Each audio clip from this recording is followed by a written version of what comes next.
I started off the semester with a 2-month-old and almost 2-year-old.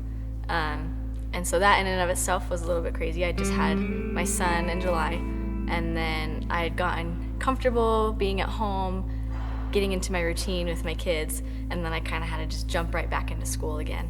My schedule was kind of all over the place and difficult to manage, and then just trying to balance with my kids and babysitting and with my husband, because he's a full-time student and he works. Last semester he was working 3 part-time jobs. And so our schedule was just all over the place, so it was fun to work that out. In order to get into the program, you have to do certain prerequisites first, and then you apply for the program. And the application process is what people talk about as being competitive. And then once you find out if you're in the program, you have 6 semesters. And so by the time you're in 5th semester, it's the most difficult class because it's intensive care nursing, so it comes together for a few intense months. And so coming from a relatively lighter semester to ICU after a whole summer break was really hard. And on top of that is the guilt from being a mom and feeling like I'm away from my kids too much, I'm not being there for them.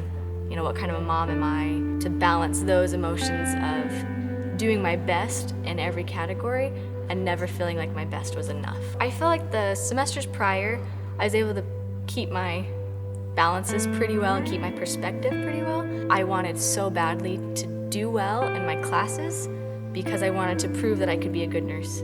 And that desire made me too anxious about school.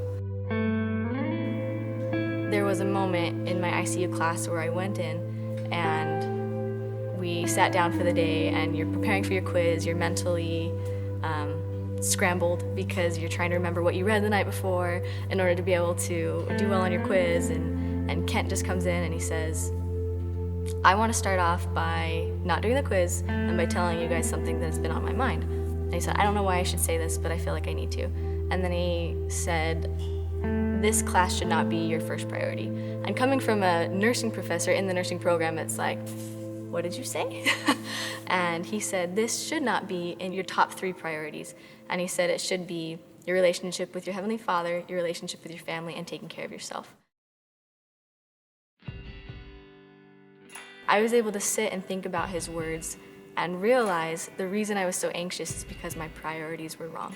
And from that point onward in the semester, I was able to kind of start over. And when I was home, I was home. I was home, I was just mom. I wasn't a student at home, I was just mom. I took care of everything elsewhere. And I didn't get perfect grades, but I did great.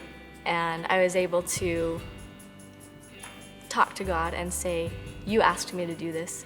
Because my husband and I received a very clear revelation that we needed to have our children when we did. And so I was able to approach him in prayer and say, you asked me to do this and I need your help. I can't get through it alone. And he sent so many little tender mercies every day that solidified to me that I was doing his will, and that through putting him and my family first, that was all that mattered, and school would get done, and it did. And I'm almost graduated now, and I've been able to keep my priorities where they need to be.